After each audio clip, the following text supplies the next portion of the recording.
To bewail one's lot is always despicable. It is always the outcome of weakness.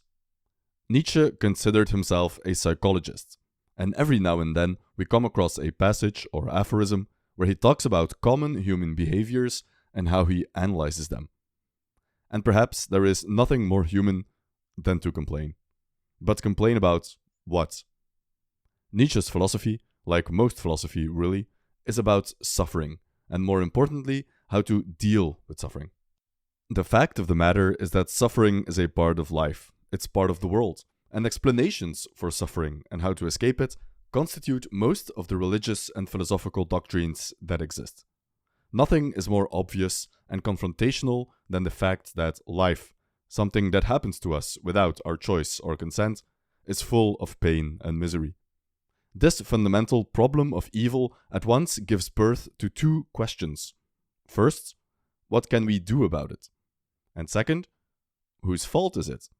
Why is the world so full of evil, misery, and pain? One of the most human tendencies is to seek someone or something to blame for our troubles, and our rational minds are very good at finding people or things to blame.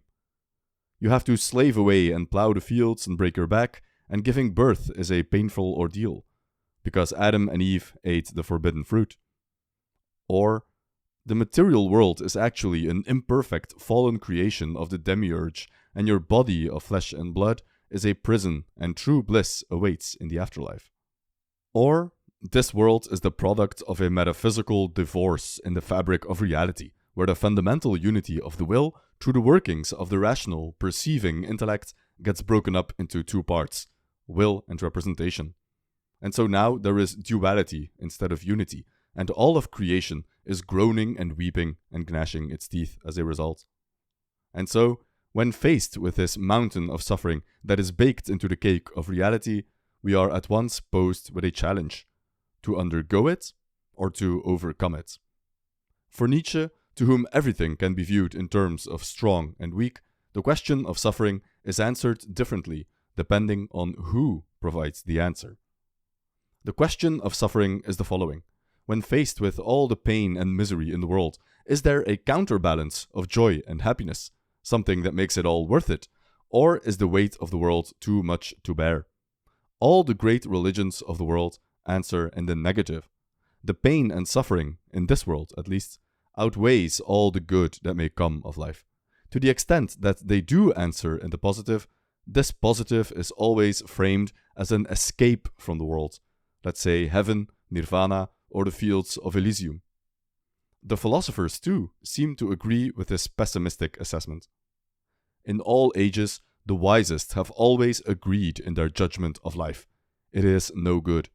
At all times and places, the same words have been on their lips, words full of doubt, full of melancholy, full of weariness of life, full of hostility to life. At first, Nietzsche sarcastically agrees, saying that if all these wise philosophers come to the same conclusion in their assessment of life, then they must, of course, be right. But immediately Nietzsche shoots back. These great sages of all periods should first be examined more closely. Is it possible that they were, every one of them, a little shaky on their legs, effete, rocky, decadent? Does wisdom perhaps appear on earth after the manner of a crow, attracted by a slight smell of carrion? All of this to say, for Nietzsche, there is something worth living in life, even with all its suffering. To be sure, Nietzsche is the last philosopher to deny the existence of suffering, or to minimize the amount of it, but rather he is different from the rest because he tips the scales in favor of joy instead of resignation. Schopenhauer looks at the world, makes the balance, and says, it's not worth it. Retreat and resign. Nietzsche looks at the same world, sees the same things, but he says, overcome and power through. The difference, as Nietzsche sees it, lies in the fundamental psychological constitution of those who came before him and himself. They were weak products of decadence and viewed life through their own poisoned lens. Nietzsche imagines another possibility, a view of life through the lens of the strong, the energetic, those overflowing with vitality. In short, those with power. A strong spirit sees in suffering a challenge, not a defeat. The powerless, the weak, have no choice but to succumb. But now, an interesting psychological phenomenon rears its head. Because in their heart of hearts, the powerless desire power just as much as anyone else. And they will try and find an avenue for their desire and seek little quantities of power wherever they can get them. And if revenge is not possible in this world, they will invent another. This is what Nietzsche calls resentment. An imaginary revenge, not a real revenge. Not a revenge from strength, but a revenge born from weakness. What does this look like? The first symptom, making complaints. What is the psychology of a complaint? I think we can all agree that complaining feels good. It gives us relief. But does it really solve any problem we have? It alleviates, but it does not heal. That is the definition of Nietzschean resentment. The psyche trying to find an avenue, any avenue, to release some tension, exercise some power, to feel alive, even for a little while, just to fight back, even for a little bit, against the overwhelming weight and trouble of the world and our circumstances. In a remarkable passage in Twilight of the Idols, Nietzsche discusses the two archetypes of the complainer, the Christian and the anarchist. Let's dive a little deeper and see what's up. If you want to stop complaining as much in your own life and take matters into your own hands, especially when it comes to your education, then look no further than Brilliant, the sponsor of today's video. Brilliant is where you learn by doing, with thousands of interactive lessons in math, data science, programming, and AI. What sets Brilliant apart is how interactive everything is. You get immediate visual feedback and you learn by doing, which helps to retain everything more than if you were just reading. On top of that, the courses on Brilliant are bite-sized, so you can do them consistently. Make it part of your daily routine and stick with it for longer and see how much better you remember it all. Anyone interested in philosophy should check out their logic courses. Logic is an important part of philosophy, and it's where a lot of people also get stuck. Plus, it's always a good idea to train your mind on critical thinking skills. They also have courses on data science and AI, and I don't need to tell you how important these things will be in the future, so you better come prepared.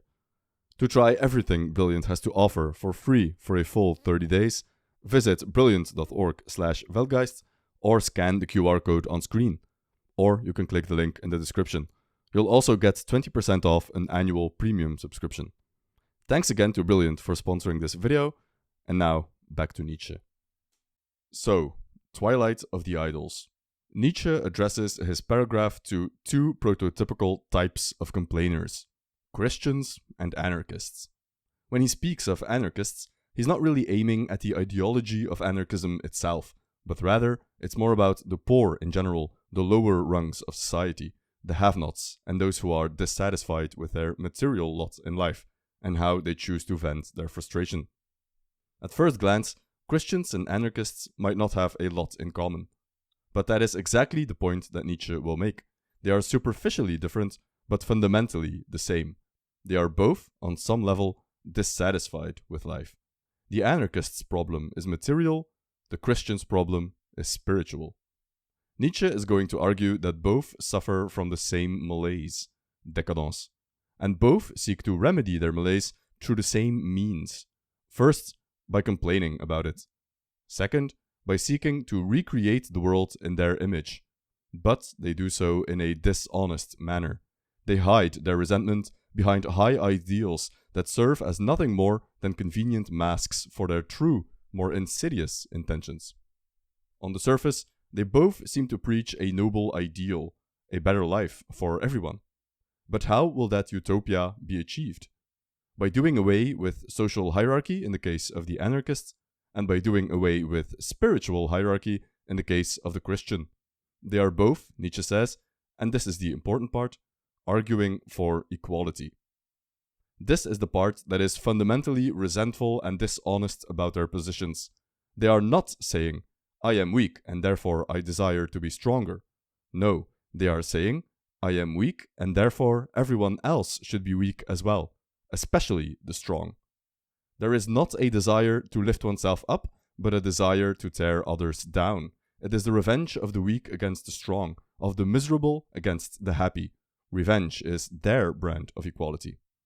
A whole quivering kingdom of burrowing revenge, indefatigable and insatiable in its outbursts against the happy, and equally so in disguises for revenge, in pretexts for revenge.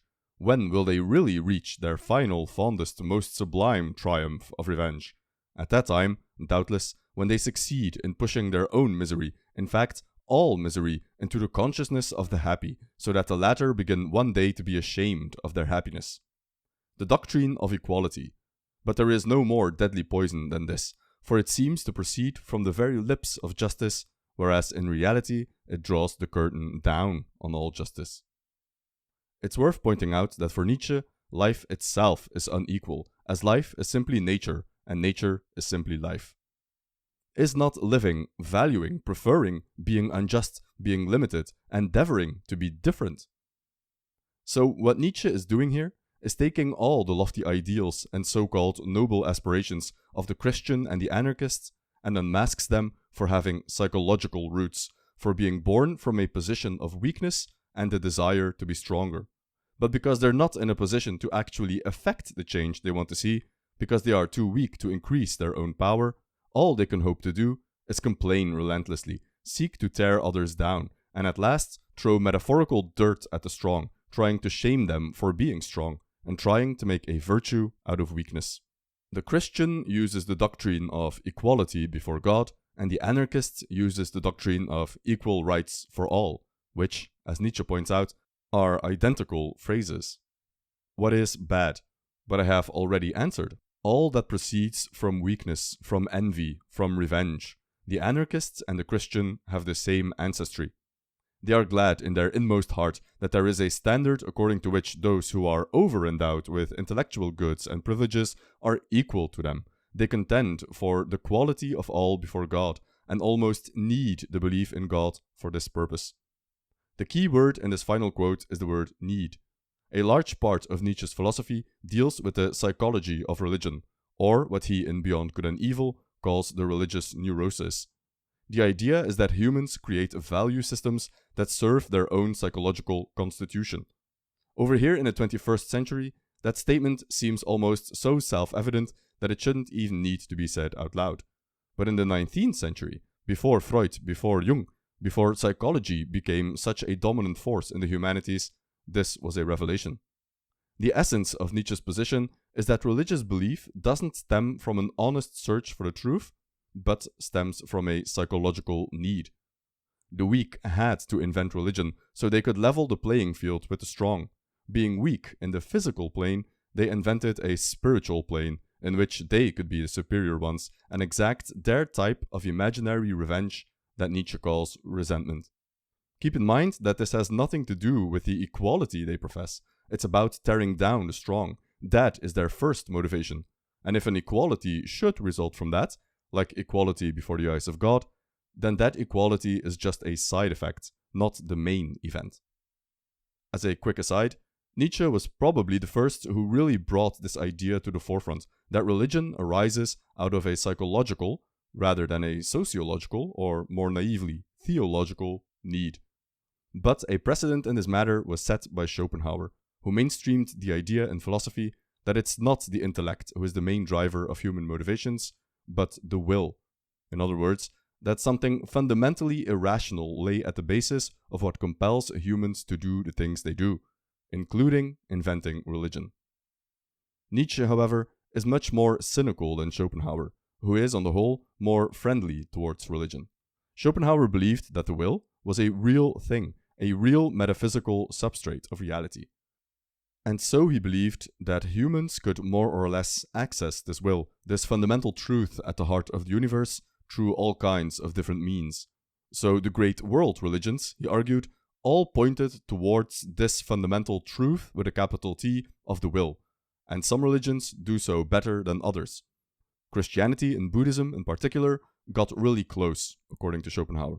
But there are still other ways of accessing the will, through art, especially music, through an ascetic lifestyle, and also, although this is more difficult, through a thorough, deep understanding of philosophy.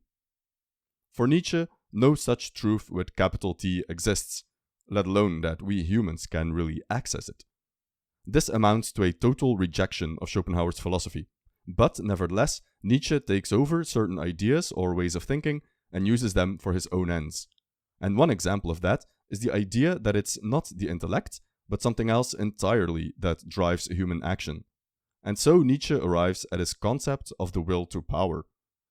It's a bit like Schopenhauer's will to life, only the main motivation has changed. We go from mere life to expanding life, to growth, to overcoming, to power. But also, the metaphysics behind it are different. Schopenhauer still believed in the romantic/Platonic idea of a capital T truth that is out there somewhere and that we can uncover or at least approximate. For Nietzsche, the will to power is simply one drive among many. It's the principle, actually, of struggle itself. It's more of a relation between things than an actual thing in itself, like Schopenhauer's will is. But anyway, how does this fit into the psychology of the complaint? For Nietzsche, complaining is a sign of weakness, because it's precisely the type of thing you do when you have no other tools to hand to affect your circumstances. A superficial example is the weather. People love to complain about the weather. Why? Well, the weather is one of those things that no human, weak or strong, has the power to change. Sure, you could use an umbrella, you can choose to stay inside, you can travel to other countries, but you can't change the weather itself, and by complaining about it, we take our little revenge on it. It feels good to complain. But why does it feel so good? According to Nietzsche, because it gives us a tiny taste of power.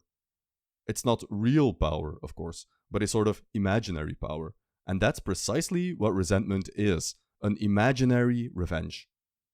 In the genealogy of morals, Nietzsche puts out the thesis that religion arose because of a revolution in morals, a slave revolt, where the weak succeeded in transvaluing all values. The strong simply lived their life as they pleased, they took what they wanted, did what they wanted, and said what they wanted. As Thucydides put it, the strong do what they can, and the weak suffer what they must. The problem with this arrangement is that power is a zero-sum game. In society, we can't all be powerful, and the weak, as Thucydides says, undergo whatever the strong command of them. But this is a humiliating and unacceptable situation. So, what is to be done? We're not going to repeat Nietzsche's entire line of argument, because we've done so already in an hour-long video on the genealogy of morals, but here's the gist. The weak took every value of the strong and inverted it, and they designated this new opposite value as good and the old value as bad.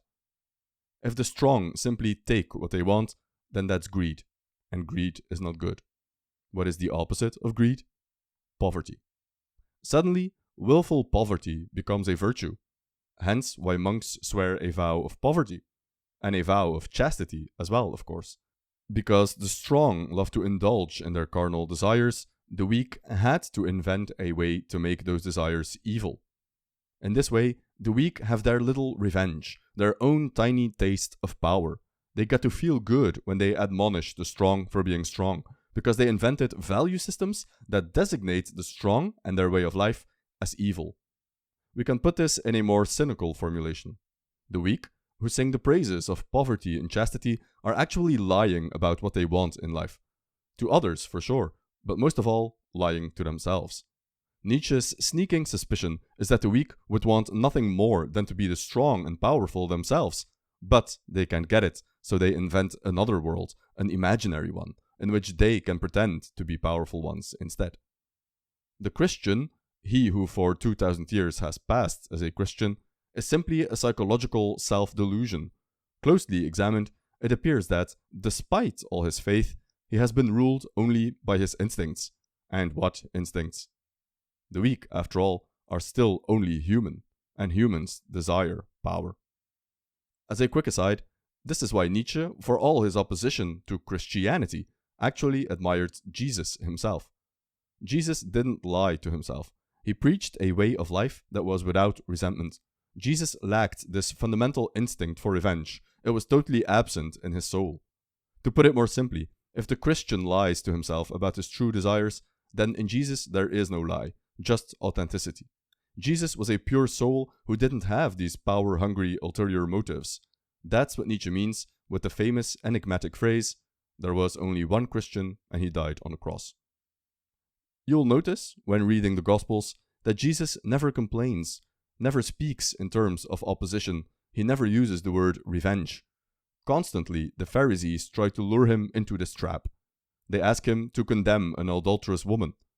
And he says, "Let he who is without sin cast the first stone." They ask him to take a stand against worldly authority. And he says, "Render unto Caesar what is Caesar's." With a little freedom in the use of words, one might actually call Jesus a free spirit. He cares nothing for what is established. The idea of life as an experience, as he alone conceives it, stands opposed to his mind to every sort of word, formula, law, belief, and dogma. He speaks only of inner things. Life or truth or light is his word for the innermost. In his sight, everything else, the whole of reality, all nature, even language, has significance only as sign, as allegory. Here it is of paramount importance to be led into no error by the temptations lying in Christian, or rather ecclesiastical, prejudices. Such a symbolism par excellence stands outside all religion, all notions of worship, all history, all natural science, all worldly experience, all knowledge, all politics, all psychology, all books, all art. His wisdom is precisely a pure ignorance of all such things. He has never heard of culture. He doesn't have to make war on it. He doesn't even deny it. The same thing might be said of the state, of the whole bourgeois social order, of labor, of war. He has no ground for denying the world, for he knows nothing of the ecclesiastical concept of the world. Denial is precisely the thing that is impossible to him. Compare this passage to Nietzsche's view of a noble morality, a life-affirming morality. I do not want to wage war with the ugly. I do not want to accuse. I do not even want to accuse the accusers. Looking aside, let that be my sole negation. And, all in all, to sum up, I wish to be at any time hereafter only a yes-sayer. Jesus had no instinct for denial, and Nietzsche wants to have no instinct for denial. Is it any wonder that in his madness letters he signed them as the crucified? You might wonder why we're so focused on Christians when Nietzsche also takes aim at the so-called anarchists as the prototypical type of the complainer. That's because, for Nietzsche, they are one and the same. The anarchist and the Christian have the same ancestry. A large point in Nietzsche's philosophy is that society in the long 19th century, during which he lived, despite increasing skepticism towards the truth and metaphysics of Christianity, people weren't actually removing themselves from Christianity. They just dressed up Christian morality and doctrines in different clothing. The philosophy of utilitarianism, popular in England at the time, is a prime example of this. It's a long story, but we cover it in our video on Nietzsche and English philosophy. The anarchist, by which Nietzsche simply means a socialist, or even more broadly, the poor in general, are in the same predicament as the Christians of yore. The same instinct that prompted the Christian to seek imaginary revenge and throw dirt on the strong also shows itself in the anarchist. Except that the anarchist does have his eyes set on the material world. The Christians deny it completely. They're satisfied with being equal in the eyes of God, aka being equal in the spiritual but not material plane. But the anarchist does seek his equality in the material world, and it's in this context, the context of the long 19th century, with utopian socialist ideals and revolutions, and Marxism just around the corner, that Nietzsche critiques the anarchist and accuses him of basically being a Christian in disguise. When the anarchist, as the mouthpiece of the decaying strata of society, raises his voice in splendid indignation for right, justice, equal rights, he is only groaning under the burden of his ignorance, which cannot understand why he actually suffers, what his poverty consists of, the poverty of life.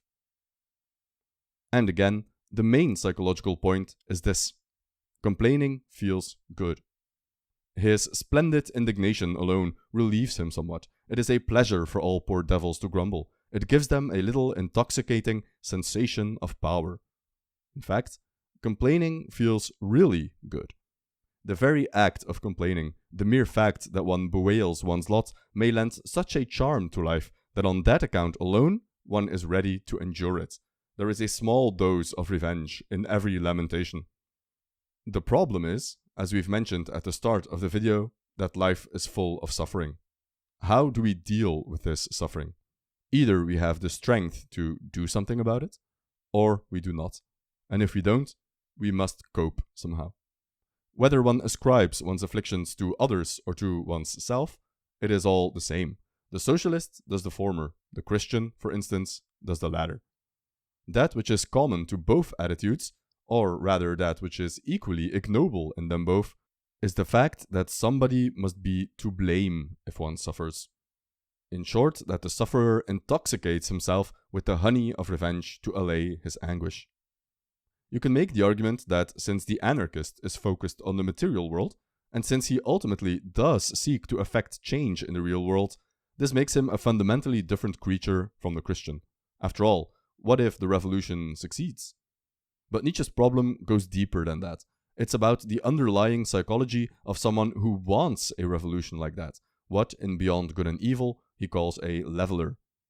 Discussing this at length would take us away from the point of the video, but I'll repeat here a quote from Beyond Good and Evil that gets to the meat of the matter. What they would fain attain with all their strength is the universal green meadow happiness of the herd, together with security, safety, comfort, and alleviation of life for everyone. Nietzsche is opposed to all these things in the sense that he makes the observation that human culture and human life flourishes under opposite conditions. Everything wicked, terrible, tyrannical, predatory, and serpentine in man serves as well for the elevation of the human species as its opposite. We do not even say enough when we say only this much, and in any case, we find ourselves here, both with our speech and our silence, at the other extreme of all modern ideology.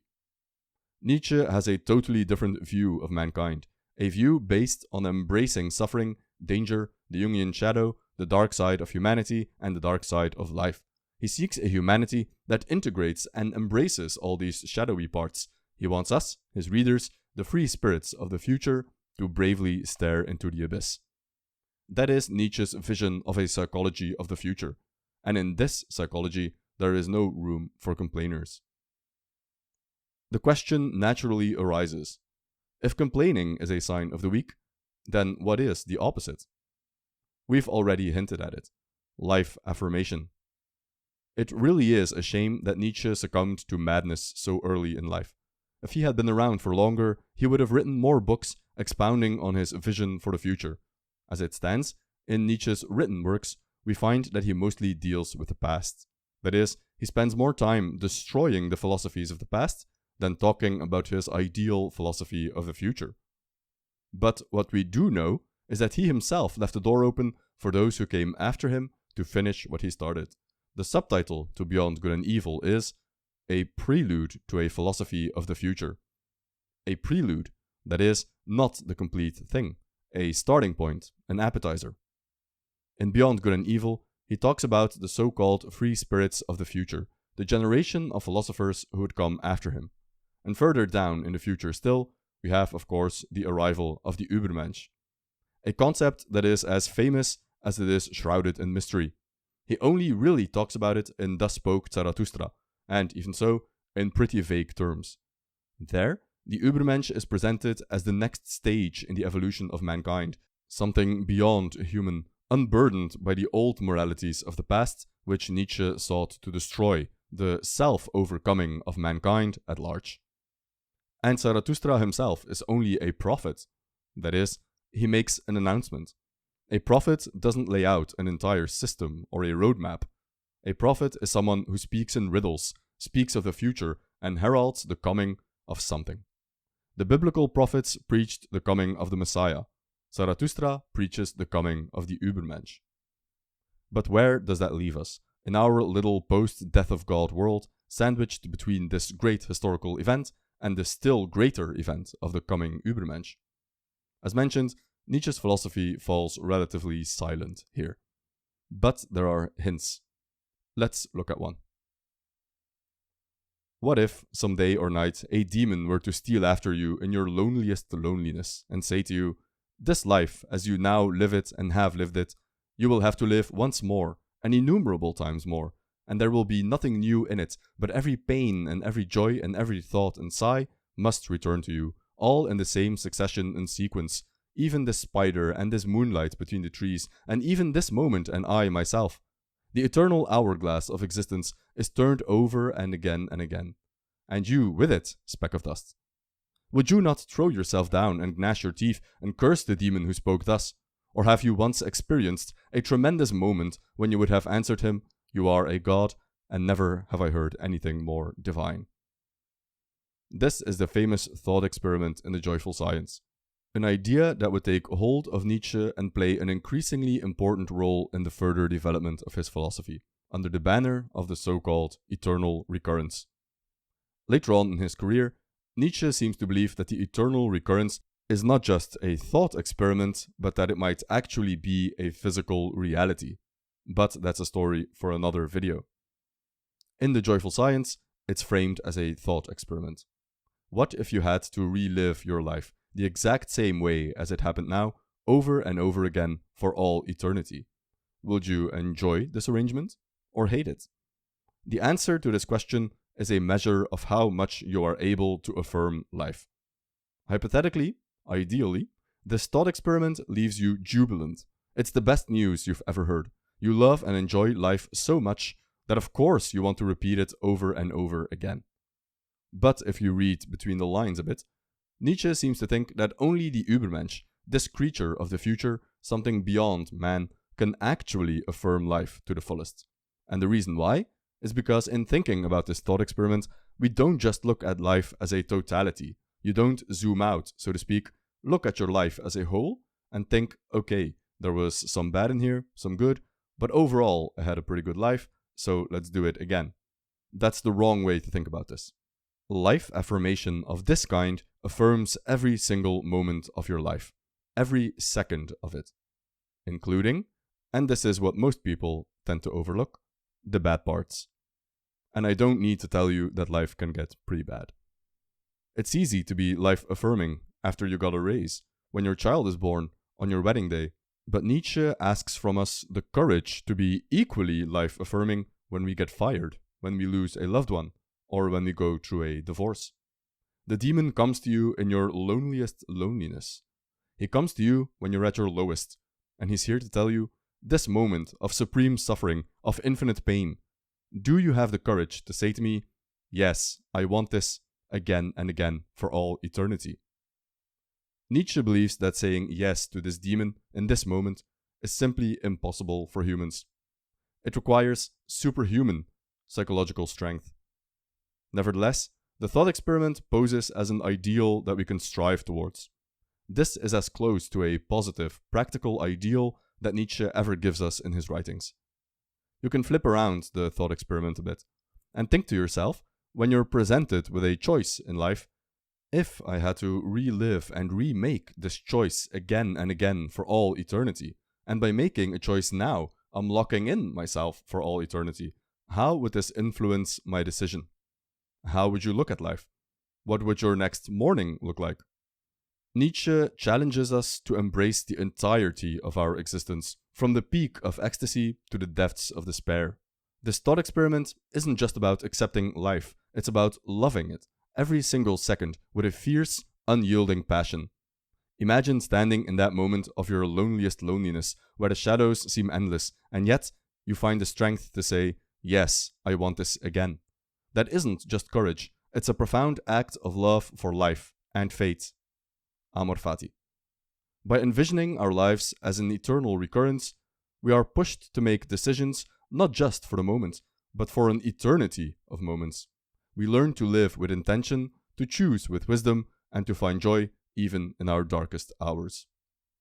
Maybe this Nietzschean ideal, where we affirm life in its totality, is impossible for us.